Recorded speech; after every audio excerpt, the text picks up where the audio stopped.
when it comes to reading books. I never read like any books from male authors. I also realized it's the same with singers as well. Like I would listen to female singers more than male singers. Because the thing is I'm a singer and so I generally listen to stuff that I can actually sing myself. I finally found a guy whose music I really do love and I just love singing it as well. Benson Boone. Do you know him? Have you heard that song? Please stay. I want you. I Oh, need yeah. you. Now I'm in love, and I don't feel so bad about myself anymore. Now I just have to find myself a male author that I enjoy. Yeah, well, good luck with that one. I don't know how many are romance authors. Do I trust you if you're a male and you write romance? The answer is no. Just ask Nicholas Sparks. I read fantasy, so I read plenty of male authors because it's dominated by male authors in fantasy. So we're working on ourselves, okay, Sarah? It is the product of my circumstances. It's not me, I promise.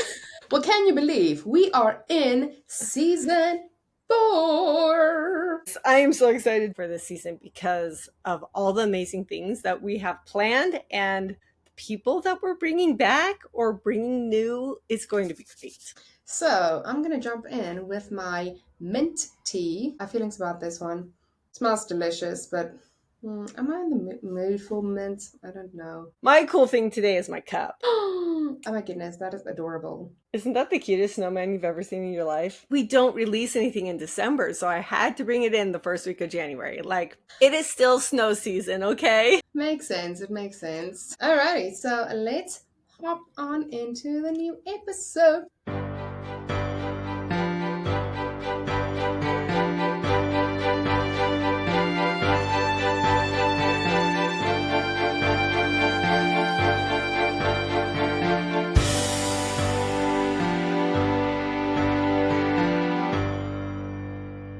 Welcome to Tea and Tales. We are so happy to have you with us. I'm Madeline Nainal. And I'm Sarah Sampson. We absolutely appreciate every one of you here joining us each week, and especially want to thank G.W. Nettleton and Angie Spurrill for joining us and commenting on our social media. This week, we are having a fun episode because you can't kick off a new season on something boring. Nell has brought together another bingo for us. It is Never Have I Ever bingo. So if we roll one that we've done, we get it, right? That's how this is going to work. Yeah, I literally had to Google Never Have I Ever and how it works because I always get confused about that. And I don't know whether it's because I'm not English or whether the Never Have I Ever, I don't know. It's because in Afrikaans you have a double negative and you don't have double negatives in English. Each new year we start with a new bingo edition, which I'm super excited about. And we hope that you join us as well. Like get that paper out, get that pencil ready, and we will definitely be sharing this bingo on our website, the Never Have I Ever Writer's Edition. Are you ready, Sarah? Do you have your dice with you? I have my dice. You get a choice between the blue and red one or the gold one. Which one do you want? I'm gonna go with a gold. Because we are golden, Gold? you know? I see what you did there. Making it sound like we planned this all along. Let me tell you, this is 20 sides. I don't have a 16-sided dice. I'm sorry. But Go work on yourself, Sarah. Never Have I Ever, number 12. Wow. Written a series. I mean, I feel this is pretty obvious for you because you're a fantasy writer. So naturally, I feel it's a bit of a disadvantage for me. Though I will say, I've actually have written a series and it was unintentional. Okay. Oh. I was going to say, you hate writing series. Yeah, maybe you should tell me whether this is a series. I feel it is a series. Okay. Is a series and a trilogy the same thing? They can be, yes. A series is anything that has more than one book. A duology and a trilogy are just specific terms for different types of series. Okay. So then definitely I have written a series, but it was by accident. You know, you get to a like climactic point in your novel, and then you're like, ooh, this would be a great ending. But then the story wasn't finished yet. So then I kind of wrote the second book, and then all of a sudden all these other like parts started coming in, and I'm like, oh, but this is such a good ending, and I'm like, still not finished. So then it went into a third book, and I was just like, we need to stop now. This is getting ridiculous. Well, in my opinion, if it's still speaking to you, that just means you have more to sink your teeth into. True. Okay, so we both get one. My struggle is writing a book that is just one book and doesn't have a series of it. cringe. No, don't do that to me. I tried really hard with Destiny to make it like just the one book, and I got halfway through it and I'm like, oh, this is at least 2 books. Listen, technically it could be one book. It's just going to be a very, very long book. Alrighty, next one. All right. 4. Gosh darn it. Okay. Created a magic system. Listen, I feel this is a disadvantage to me. Have you written any paranormal romances? I feel romance is paranormal, okay, because it's unrealistic. So technically, I feel I have feelings about this. Have you written any with like a witch or something in it, or a I fortune wish. teller? I wish I haven't. Gosh darn it. Maybe that should be my next challenge. Just do like a regular romance, except she goes to like the fortune teller, and then you can have your own little magic system around your fortune teller. Yeah, or just have her cat talk back to her. I don't know. She finds out her cat is actually her familiar that she didn't know all along, and that's why she couldn't go anywhere without her cat, and why she always got more inspiration with the cat around. Ooh. Look at you, Sarah. Stand alone, here you come. Romantasy, anybody? Since you got this one, name at least one magical system that you have used in one of your novels. My biggest magic system I call the Mystics magic system. And it is exceptionally complex, and that's why it takes me 12 books to include it all. Sorry, what now? How many?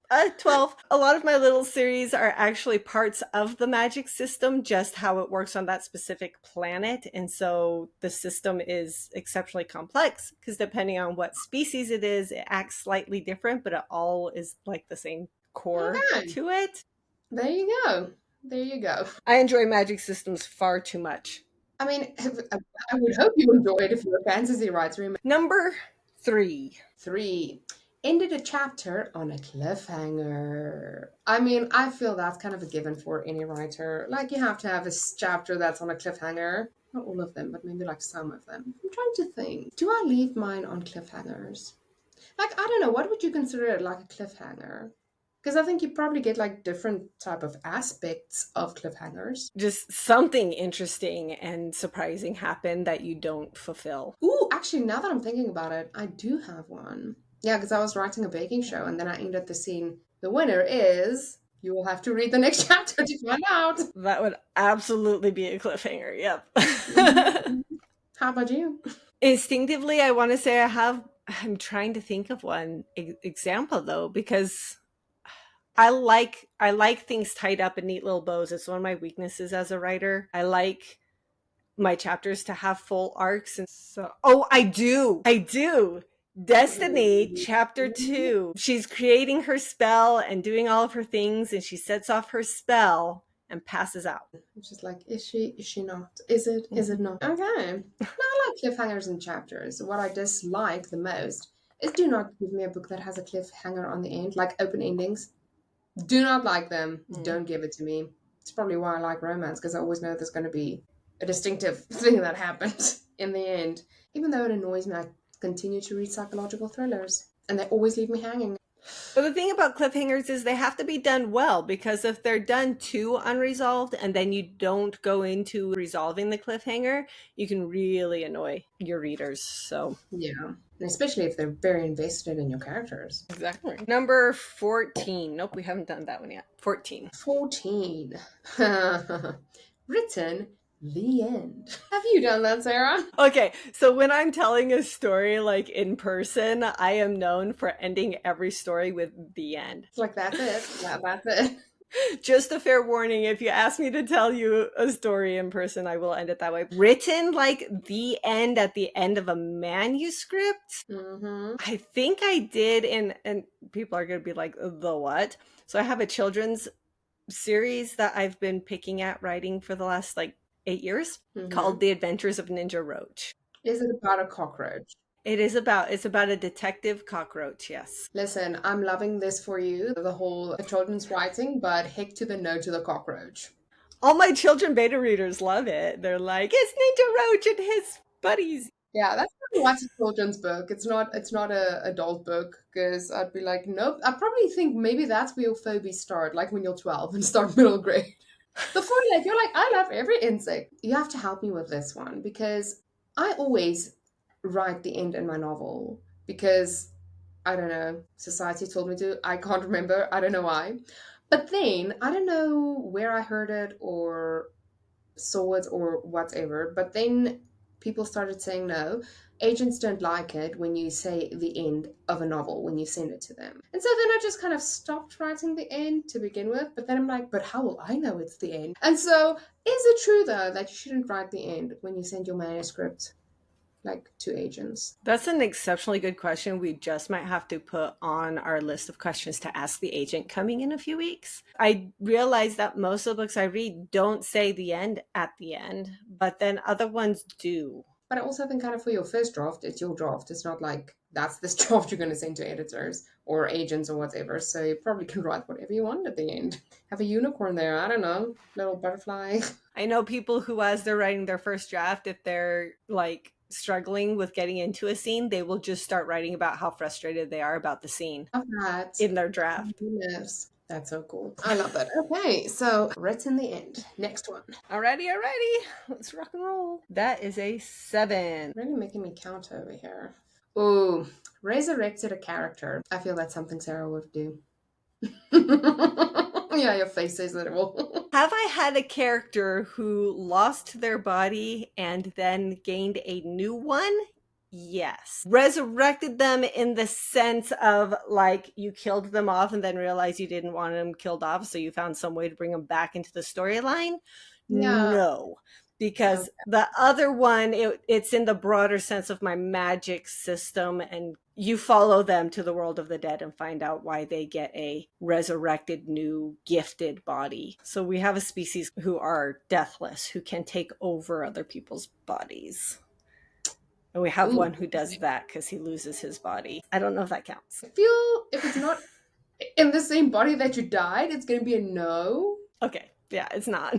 Like the Yeah. ones it looks like the same body, but it's different. It's not the same body. Yeah. Well, I can positively say I have never resurrected a character. That would be weird. Unless probably if I write like a paranormal, that would be fine. But like for a general like romance, it would be like, pardon, you did what now? So are we gonna say no for both of us on this one? It's not. Yeah, let's say no for both of that, you know. I can hear my friend Noelle just cackling at everything that I just said because she's the only one who really understands all of that. 16. 16. Made my villain too likable. So I don't see my characters as villains. I see them as antagonists.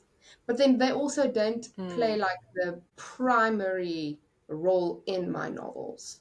So whatever situations are the stakes or the conflict. So that might be an antagonist that is like flown in there, or it might be a job. I will use my antagonist as circumstantial situations in my novels. Maybe rephrase it in like, does their character make them so likable that it takes away from the conflict that they've added? Oh, no, that's a definite no. No, when I make someone bad, I make them very bad. And then I will most definitely name them someone that I dislike. So Nell, nope. Nell has never done that. So we can put her name down on this. How about you?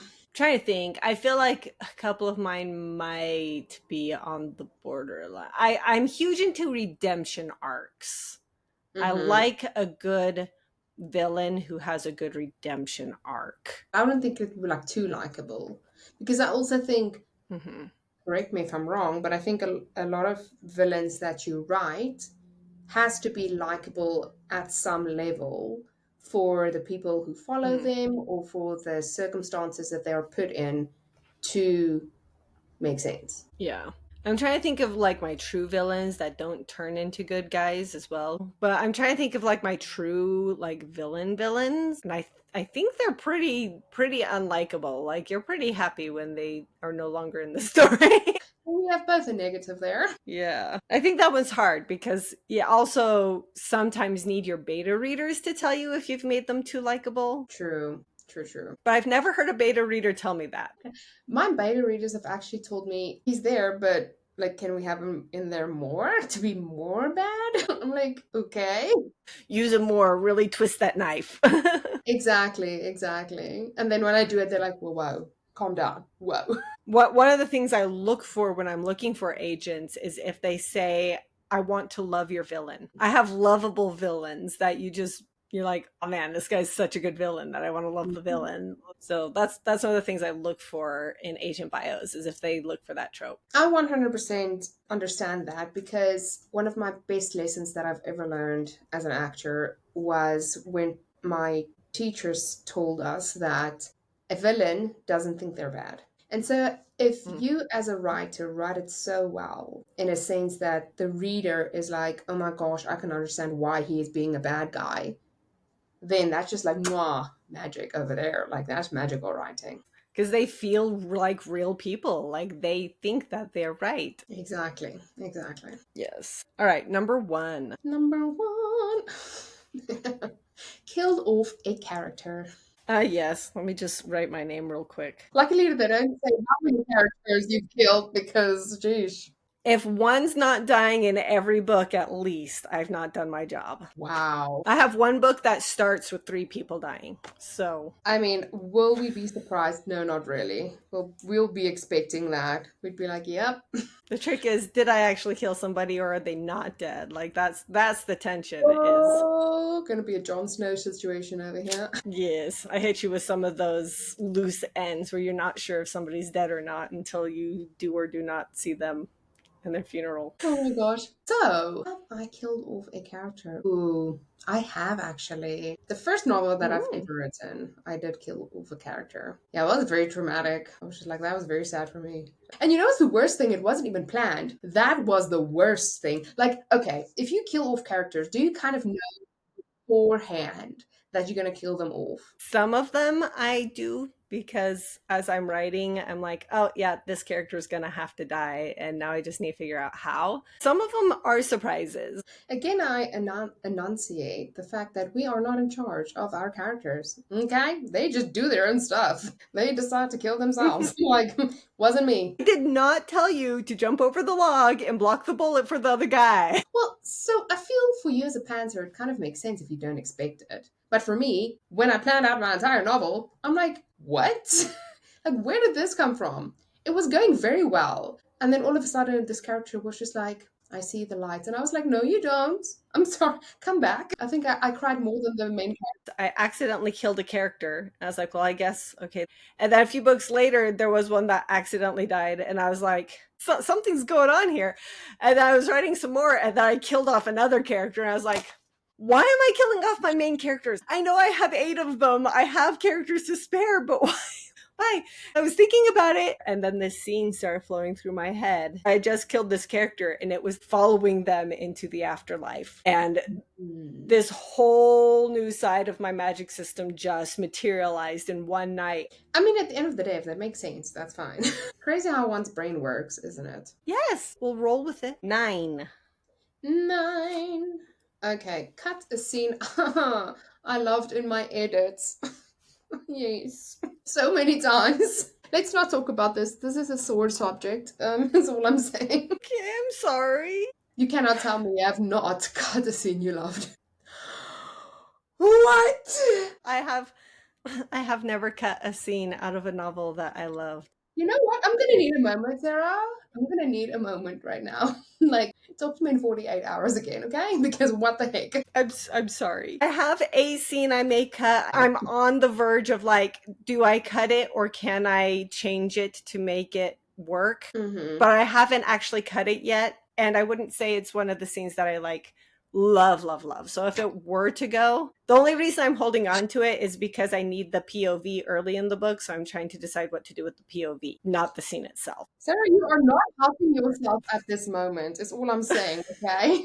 Fine, it's fine. Let's move on. Let's roll the dice. That's a 6. Written a scene in the rain. Like I was raining, or the scene was raining. Written a scene in the rain. Like characters are in the rain. You would think, as a romance writer, I would absolutely 1000% have written a scene in the rain. I'm trying to think about actually this. Because, yeah, it's very cliche. I have a scene in the rain. Thank you very much. Whew, I had a moment there. But it was because my novel was written in the Netherlands, and it basically rains there all the time. So if I wrote a story about the Netherlands and there wasn't a rain scene, was I even in the Netherlands, is the question. No.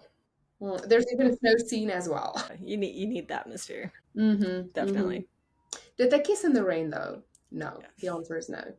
That's fine. I don't think they need a kiss. The rain's there. That's atmospheric enough. I've written a few rain scenes, but they're usually we just got stuck in a hurricane. We're trying to save the people from the cliffs who went up hiking, and now this random hurricane storm is blowing through and is about to drown everybody. Sort of scenes. Nothing romantic about it. Real life situations over here. My bad. 13. But of course, I wanted to date my character. 1000%. Each of my male characters that I write is a character I want to date, okay? Mm-hmm. Especially my baking show character. I would double date him, is what I would do. Okay, fair enough. I mean, I feel like it is your fantasy world. If you don't want to date your male character, then who is he anyway? How about you? Do I have to answer this question? I'm married. I'm married.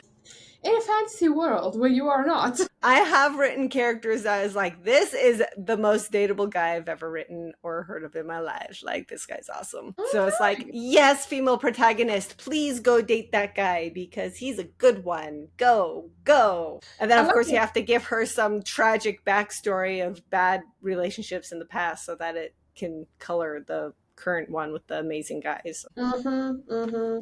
I love the fact that you are encouraging your main character to go to that guy. I'm like, can that guy please come into my actual real life? I was just like, I'm writing him up right now. Like, come on, people. I mean, you need to get more magic in your life. Clearly, I need to create a magic system. Clearly. Clearly, you need to manifest this guy. Okay, we're going a little off the rails here. Let's move on. And 10. 10. 4, 8, 19. Ooh, cried at my own plot. Sarah? Do you remember when I showed you the bucket of chocolate that I went through because I had to write some bad scenes? Like, I remember. It was a very big jar, is all I'm saying. I need to refill it. Wow, more sad scenes coming. Okay, good to know. Good to know. Like, I'm working on my dark fantasy Ooh. right now, and so it's like Okay. every turn something harsh and frustrating and scary or spooky or something is happening. I love that. Does it have to be necessarily your entire plot? Like, can it be like a scene? Because I don't think I will cry at my entire plot. Like, that would be a lot of crying. Don't And have I enough think plot point, really. Yeah. points. I've done that thing. Yes, definitely. Yes, when I write up such a very nice male character and I'm like crying because I know I can't have him in real life. Okay, so we have 8. Never have I ever written a fight scene. Yeah, Sarah's just giving me the eyes. The amount of times I've heard her talk about the fight scenes that she's had to write. Should I just like write my name down on this? Should I just Yeah. have you written a fight scene before? Well, I don't know. Does it count as a fight scene? One of my novels is about like a detective, and naturally, detectives solve crimes. And so he is chasing like a suspect, and then he tackles him, and then they have a little rustle. Does that count? That's a fist fight. Yeah, that's a grapple fight. Absolutely. Okay, fantastic, fantastic. Then yes, I have. Have I written him well is a different story. I need to update our listeners right now because there is only one number I can roll right now that nobody would get a win, and that's 15. If we get a 15, then we have to keep playing. If it's 11, wins. If it's 5, L wins. If it's 2, I can win. Ooh, okay. I mean, let's do it. Of course, you have to be able to answer the question to get the win. Here we go. Here we go. Okay, so for all the marbles, this dice does not want to roll those numbers. Hold on.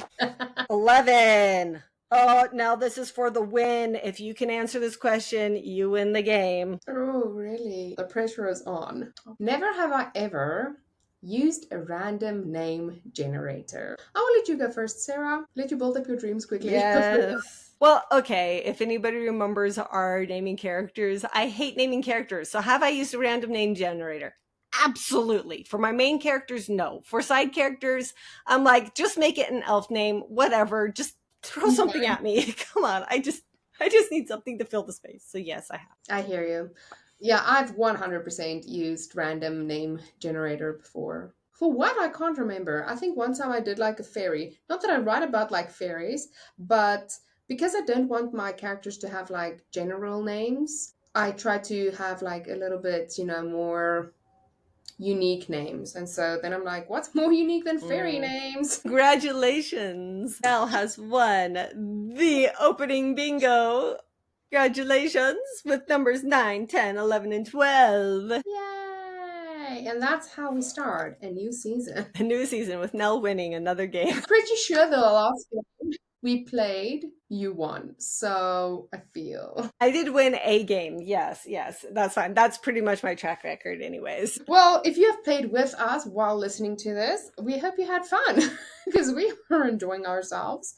And if you haven't done it yet, definitely go to our website and go look at the Never Have I Ever Writer's Edition prompt so that you can play it with yourself or your writer friends. We like to keep it short here on Tea and Tales. Get your fingers back on the keyboard and your pens back on paper. And if you have enjoyed the first 3 seasons that we have done and you are thoroughly looking forward to our 4th season with some amazing topics and some more amazing guests, then go follow us on Instagram, Threads, and Facebook at Tea and Tales Podcast, and on Twitter/X and TikTok at Podcast Tea Tales. And go to that purple icon on your device and go give us 5 stars so that we can go up, up, up. It's our moment. Happy writing. Bye.